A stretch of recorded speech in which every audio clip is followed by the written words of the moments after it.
श्री विद्याय नमः। आज कन्या राशि वाले जातकों के बारे में बात करेंगे। अगस्त का महीना प्रारंभ होने वाला है और अगस्त का महीना ये कन्या राशि वालों के लिए कैसा रहेगा, आज की वीडियो में आपको बताऊं। मुख्य रूप से 5 ग्रह अपनी चाल में विशेष बदलाव करने जा रहे हैं। इनका सीधा असर आपके ऊपर यानी कन्या राशि के ऊपर पड़ेगा। किस प्रकार से आपके करियर को, प्रेम प्यार को, वैवाहिक जीवन को, पढ़ाई लिखाई को, आपके शरीर को, स्वास्थ्य को किस प्रकार से प्रभावित करने वाले हैं, क्या पॉजिटिव है, क्या नेगेटिव है, क्या ग्रह दोषों के आपको उपाय करने हैं, सारी जानकारी आज आपको इस वीडियो के अंदर मिलेगी। विस्तार से चर्चा होगी, इसलिए वीडियो को आप लास्ट तक देखें। मुख्य रूप से कन्या राशि वाले जो जातक हैं, सबसे पहले नज़र उनके ग्रह गोचर पर हम डालते हैं कि इस महीने अगस्त के महीने में ग्रहों की क्या स्थिति रहने वाली है, कौन सा ग्रह अपनी चाल में बदलाव करने वाला है। तो आप अपनी वीडियो के अंदर देख सकते हैं स्क्रीन पर कि आपके लगन में फर्स्ट हाउस में जहाँ 6 नंबर लिखा हुआ है, 6 नंबर का मतलब होता है कन्या राशि। 6 नंबर के ऊपर मंगल और चंद्रमा बैठे हुए हैं, विराजमान हैं। सबसे पहले ग्रहों की बात करें तो आपकी राशि के मुख्य योग कारक ग्रह शुक्र महाराज 7 अगस्त को आपकी राशि में, आपकी राशि से लाभ स्थान में एकादश भाव में प्रवेश करेंगे, यानी कि कर्क राशि में प्रवेश करेंगे, आपके इनकम के घर में, लाभ के घर में। शुक्र का ये जो गोचर है आपके लिए शुभ माना जा रहा है, अच्छा माना जाता है, क्योंकि लाभ स्थान में कोई भी ग्रह अशुभ फल नहीं करता। और शुक्र हालांकि जब लाभ में शुभ फल करेंगे तो आपको बताएंगे कि शुक्र वहाँ पर आपको किस प्रकार के पॉजिटिव परिणाम देंगे। इसके बाद में 8 अगस्त को शुक्र जो है वक्री भी हो जाएंगे, अस्त भी हो जाएंगे, यानी शुक्र से मिलने वाले जो पॉजिटिव परिणाम हैं उनमें हल्की सी कमी तो हम नहीं कहेंगे, परंतु जो मिलने वाले लाभ हैं, परिणाम हैं, वो कुछ जो है समय लेंगे मिलने के लिए उसमें। यानी कि जब वक्री हो जाता है ग्रह तब उससे मिलने वाले परिणामों में थोड़ी डिले हो जाती है, थोड़ा देरी से हमें परिणाम मिलते हैं, परंतु मिलता लाभ ही है, अशुभ परिणाम उसका नहीं होता। उसके बाद में 17 अगस्त को देखें तो सूर्य सिंह राशि में प्रवेश करेंगे, यानी कि सूर्य आपके 12th हाउस में 12वें घर में रहेंगे। हालांकि सूर्य का 12वें भाव में जाना, चौथे, 8वां, 12वां भाव सूर्य के लिए अनुकूल नहीं माना जाता, परंतु राशि चक्र के अनुसार भी यदि राशि चक्र में सूर्य 12वें हों, और दूसरा यह है कि सूर्य अपनी ही राशि में जा रहे हैं, सिंह राशि के मालिक होते हैं सूर्य महाराज, और वे अपनी ही राशि में प्रवेश कर रहे हैं, तो यहाँ पर सूर्य भी आपके लिए नेगेटिव नहीं कहे जा सकते। 12वें घर में भी सूर्य आपको पॉजिटिव परिणाम देंगे, हालांकि किन क्षेत्रों में, किन कार्यों में पॉजिटिव परिणाम देंगे इसके बारे में बताते हैं। इसके बाद में 18 अगस्त को मंगल जो है कन्या राशि में प्रवेश करेंगे, यानी आपकी राशि पे आ जाएंगे। अब यहाँ मुख्य रूप से 2 ऐसे ग्रह हैं जो इस महीने आपके लिए थोड़ा शुभ नहीं कहे जा सकते। पहला तो मंगल ही हो गए कि मंगल आपके अष्टमेश हैं और दूसरा मंगल आपके तृतीयेश भी हैं। अष्टम भाव के दोष के युक्त होने के कारण से, त्रिक भाव के मालिक होने के कारण से मंगल लगन में शुभ परिणाम तो नहीं देंगे।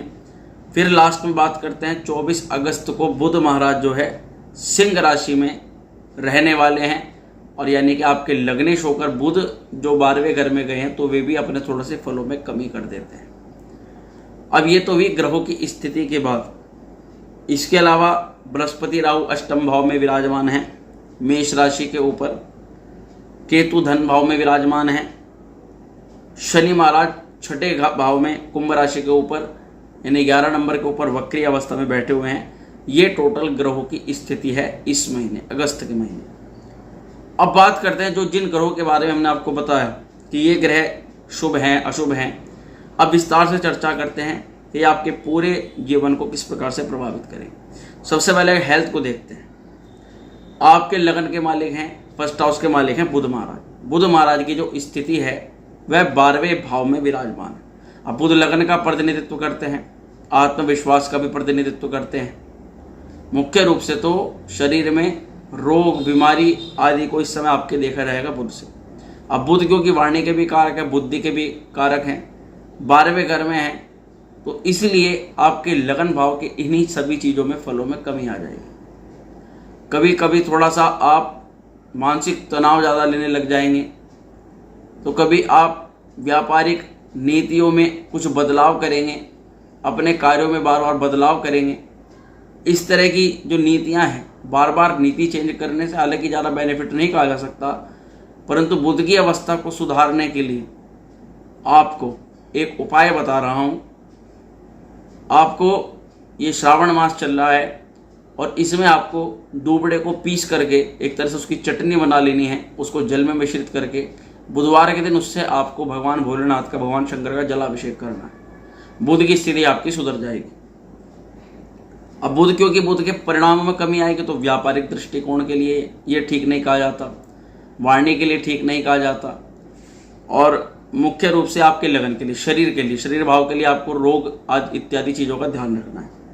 कुटुंब के मालिक की बात करें, अगर धन की बात करें तो इस महीने धन की क्या स्थिति है, तो आपके जो धन भाव के मालिक हैं शुक्र महाराज, वे जो है एकादश स्थान में, लाभ स्थान में बैठे हुए हैं। अब यहाँ जो शुक्र की स्थिति है यह धन आगमन के योग बना देती है। शुक्र यहाँ पर आपके 11th हाउस में शुभ परिणाम देने वाले हो गए। अब क्योंकि धन का संबंध, कुटुंब का संबंध लाभ से है, तो यहाँ पर परिवार के अंदर या किसी कुटुंबी जन से किसी प्रकार का धन लाभ आपको हो सकता है। आपकी वाणी के द्वारा आप अपने किसी प्रोजेक्ट को, किसी कार्य को सफल बना सकते हैं। लाभ स्थान में है तो अच्छी इनकम दिखाई देते हैं। शुक्र के कारण से, जब शुक्र यहाँ शुभ परिणाम देता है, तो ऐसी स्थिति में आप भ्रमणशील होते हैं, विचारवान होते हैं, विवेकशील हो जाते हैं, और अपने कार्य को कैसे अच्छे प्रकार से करना है, ये सब आपको यहाँ शुक्र महाराज की ये जो ग्रह दशा है प्रदान कराती है। स्त्री पक्ष से ज़्यादा बेनिफिट होता हुआ दिखाई देता है। हालांकि शुक्र जो है 8 अगस्त को ही वक्री और अस्त हो जाएंगे, तभी से थोड़ा सा हमें इन चीज़ों पर ध्यान रखना होगा, मृदुभाषी रहना होगा, अपनी वाणी को बहुत ज़्यादा पोलाइट लेकर के हमें बोलना होगा, तब हमें बेनिफिट ज़्यादा मिलने लग जाएंगे। धन भाव के लिए स्थिति ठीक है। अब बात करते हैं पराक्रम की, मेहनत की। इस महीने मेहनत का क्या रहेगा, मेहनत का फल हमें मिलेगा या नहीं मिलेगा। तो मेहनत के जो घर के मालिक हैं, अष्टम भाव के मालिक हैं मंगल महाराज, ये लगन में मौजूद है। अब हालांकि मंगल की स्थिति हमने बताई आपको कि मंगल आपकी कन्या राशि में ज़्यादा शुभ नहीं कहे जा सकते, परंतु यदि मेहनत की बात करें तो हाँ, ये बात पक्की है कि मंगल आपको मेहनत बहुत करवाएंगे। आत्मविश्वासी आप जिस काम को करेंगे पूरी दृढ़ संकल्पिता के साथ में करेंगे। लगन भाव में है, आत्मा के भाव में मंगल की स्थिति है, शरीर के भाव में मंगल की स्थिति है। थोड़ा सा कुपाच्य भोजन लेने के कारण आपको पेट में समस्या हो सकती है। मंगल की इस स्थिति के कारण से कभी कभी क्रोध ज़्यादा आ सकता है, कामों को लेकर के आप पंक्चुअल ज़्यादा रह सकते हैं। मुख्य रूप से अपने साथ में काम करने वाले या अपने भाई बहनों को लेकर, उनकी किसी बात को लेकर के आप वाद विवाद में आ सकते हैं। उनको सही निर्देश देने के लिए उसको धमका भी सकते हैं, उनको कोई बात आप कड़वी भी बोल सकते हैं। ये सब मंगल की स्थिति दिखाती है। यहाँ पर पराक्रम के बाद में अगर हम परिवार के सुख की बात करें, परिवार की सुख शांति की बात करें कि घर परिवार का माहौल कैसा रहेगा, तब आपके देखें कि उनके चतुर्थ भाव के जो मालिक हैं बृहस्पति महाराज, वे राहु के साथ में अष्टम भाव में पड़े हुए हैं। चांडाल दोष उन्होंने बना रखा है। अब कन्या वालों के लिए जो बृहस्पति की स्थिति है,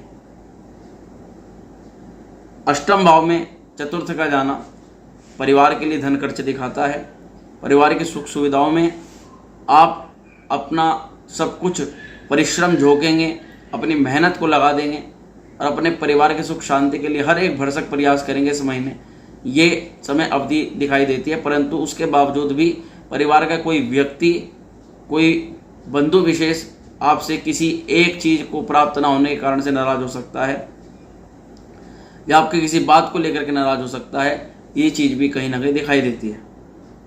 बृहस्पति की इस स्थिति के बाद में अगर हम स्टूडेंट्स के लिए बात करें, विद्यार्थियों के लिए बात करें, या संतान संबंधित चीज़ों के बारे में बात करें, तब आपके पंचम भाव के मालिक शनि षष्ठम भाव में आपके वक्री अवस्था में पड़े हुए। हालांकि संतान की परफॉर्मेंस ठीक रहेगी, बच्चे पढ़ाई लिखाई में अच्छा प्रदर्शन करने का संपूर्ण प्रयास करेंगे, परंतु हेल्थ वाइज संतान संबंधित कुछ कष्ट या कुछ समस्या दिखाई देती है। हालांकि छठे भाव में शनि की वक्री अवस्था है, इसका लाभ आपको ये होगा, कोई लोन है, कोई ऋण है, कोई शत्रु है, पहले से इन चीज़ों में आप परेशानी में आप महसूस कर रहे हैं, तो इन चीज़ों में आपको कुछ बेस्ट या पॉजिटिव परिणाम देखने के लिए मिलेंगे। अब चूँकि शनि की वक्री अवस्था बनी हुई है तो आपको धैर्य रखना बहुत ज़्यादा आवश्यक है इस समय अवधि में, क्योंकि इस समय शनि आपको थोड़ा लेट परिणाम दे सकते हैं। बाकी शनि महाराज की असीम कृपा आपके ऊपर बनी रहेगी। वक्री अवस्था में छठे भाव में रहते हुए भी शनि आपके लिए योग कारक हैं, आपके 12वें भाव को देख रहे हैं, बाहर से किसी प्रकार का लाभ हो सकता है। विदेश नीतियों से अपनी नीतियाँ छोड़ करके कुछ अपने परिजनों का, अपने बड़ों की कोई बात आप मान लें इस समय अवधि में, तो आपको ज़्यादा बेनिफिट हो सकता है। इसके अलावा सप्तमेश भी आपके बृहस्पति अष्टम भाव में है। पत्नी संबंधों की बात करें, प्रेम संबंधों के लिए भी ये समय थोड़ा अनुकूल, ज़्यादा अनुकूल नहीं है। और यदि पत्नी से संबंधित हम बात करें कि आपकी आपस में बॉन्डशिप कैसी रहेगी, तो बॉन्डशिप ठीक है। हालांकि सप्तमेश बृहस्पति के साथ में राहु है, किसी बात को लेकर के अलगाव हो सकता है, कोई ज़रूरत का कार्य या कोई समय आप दे करके उस समय पर आप उस कार्य को पूर्ण न करें, उस कारण से जो पार्टनर है वह नाराज हो, ऐसी स्थिति दिखाई देती है। परंतु आपको अपने पार्टनर की हेल्थ का बहुत ज़्यादा इस समय अवधि में ध्यान रखना है, क्योंकि किसी भी प्रकार की मानसिक चिंता के कारण या आर्थिक तनाव के कारण से वे स्ट्रेस ले सकती हैं या ले सकते हैं, जो भी आपके पार्टनर हो, इसके कारण से उनकी हेल्थ पर बात आ सकती है, तो उसका आपको बहुत ज़्यादा ध्यान रखना है। अब नवम भाव के मालिक, भाग्य के घर के मालिक शुक्र की स्थिति बड़ी अनुकूल है आपके लिए। शुक्र आपके एकादश भाव में है, भाग्य का पूरा सहयोग मिलता हुआ दिखाई दे रहा है। यहाँ पर आपको अपने छोटों से लेकर के बड़ों तक का स्नेह प्राप्त होता हुआ दिखाई देता है।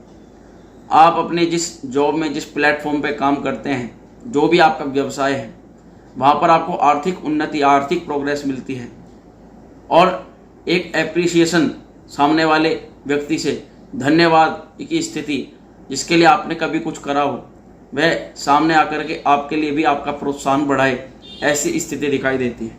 कुल मिलाकर के भाग्य के साथ से आप धनार्जन करेंगे, धन को कमाएंगे, घूमने जाएंगे, अच्छे वस्त्राभूषण धारण करेंगे, अच्छे कपड़े पहनेंगे और अपनी पर्सनैलिटी को डेवलप करेंगे। व्यापारिक दृष्टिकोण से जिनका मुख्य रूप से व्यापार है, उनके लिए बात करें तो इस समय अवधि में ज़्यादा बेनिफिट हम नहीं कह सकते, परंतु हाँ, क्योंकि सूर्य के साथ बुध की स्थिति बनी रहेगी, तो आपके सहयोगियों से, आपके यदि जो जिनका व्यापार है उनकी मैं बात कर रहा हूँ, उनके ऐसी बॉन्डशिप जिनकी बनी हुई जहाँ से उनका मोटा काम आता है, जहाँ से काम का पूरा हवा आता है। अगर छोटे छोटे काम की बात करें तो छोटे छोटे काम थोड़े से अलग हो सकते हैं, छूट सकते हैं, परंतु हाँ 1, 2, 3 कुछ बड़े कार्यों से आपकी जो राहत की स्थिति है वह बनी रहेगी। तो आप इसलिए ज़्यादा चिंता उस समय ना करें कि हमारे ये कार्य छूट गए, और बड़ा कार्य आपका हो गया तो ये अच्छी बात है, क्योंकि उससे आपकी जितनी भी ज़रूरतें हैं वह पूरी हो जाएगी।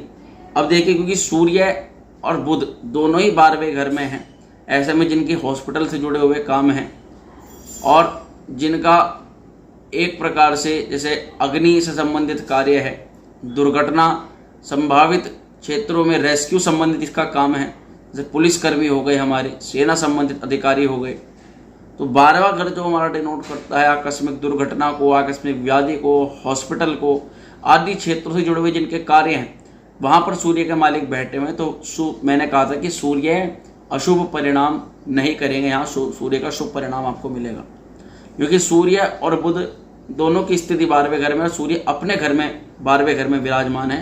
तो अब मैं आपको बताता हूँ कि 12वां घर जो होता है वह किन चीज़ों का कारक होता है। देखिए मित्रों, 12वां घर होता है हर प्रकार का खर्चा, मुख्य रूप से आपके व्यापार का खर्चा, आपकी पढ़ाई लिखाई का खर्चा, और खर्चों को बैलेंस करने के लिए 12वें भाव को ही देखा जाता है। अब यहाँ पर आपको 12वें भाव का एक बहुत अच्छा फैक्ट बताता हूँ। इस स्थिति में जब सूर्य अपने घर में है, ऐसे में जितना भी आप धन जोड़ने की कोशिश करेंगे उतना ही आपका धन खर्च होगा। और जहाँ आपका धन खर्च होना है वहाँ यदि आप धन खर्च कर देते हैं तो उससे आपके धन में वृद्धि हो जाएगी। 12वां घर जो है उल्टे परिणाम को दिखाता है, विपरीत परिणाम को दिखाता है। 12वें घर से आप जो एक्सपेक्टेशन, जो लाभ लेना चाहते हैं उसका अपोजिट होता है। इसलिए जो 12 भाव करता है उसको करने दीजिए, और जो आपके ज़रूरतों के खर्चे हैं उनको भी आप करने दीजिए। अब क्योंकि सूर्य और बुध दोनों के दोनों 12वें भाव में हैं, तो सूर्य का 12वें भाव में क्या फल होता है इसके बारे में भी आपको जानना बहुत आवश्यक है। देखिए, सूर्य की यहाँ जो स्थिति है यह सफलता दिलाती है, व्यक्ति को सदाचारी और गुणवान बनाती है। परंतु एक कमी क्या है, नेत्र में, पेट में और मित्रों से संबंधित जो है मामलों में कुछ दिक्कतें यहाँ दिखाती है सूर्य की स्थिति। सूर्य यहाँ पर शुभ परिणाम इसलिए देते हैं क्योंकि काल पुरुष की अगर कुंडली में देखें तो 12वां भाव जो होता है उसके कारक होते हैं बृहस्पति, जो कि सूर्य के मित्र होते हैं।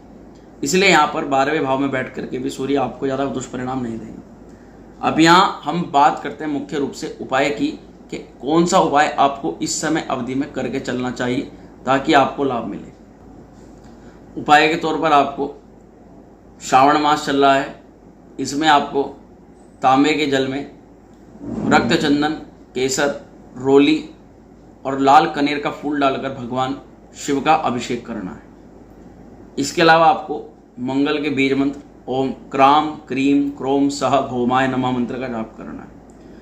तो मित्रों, यही आपके लिए सर्वश्रेष्ठ रहेगा। बाकी आपकी राशि के स्वामी बुध महाराज की आराधना करनी है, गणपति अथर्व शीर्ष का पाठ करना है, यही आपके लिए सर्वोत्तम रहेगा। वीडियो आपको कैसी लगी कमेंट के माध्यम से जरूर बताएं। अपना किसी प्रकार का ज्योतिषीय प्रश्न, ज्योतिषीय कुंडली परामर्श के लिए नीचे दिए गए नंबर पर आप व्हाट्सएप मैसेज या कॉल कर सकते हैं। ओम श्री विद्या।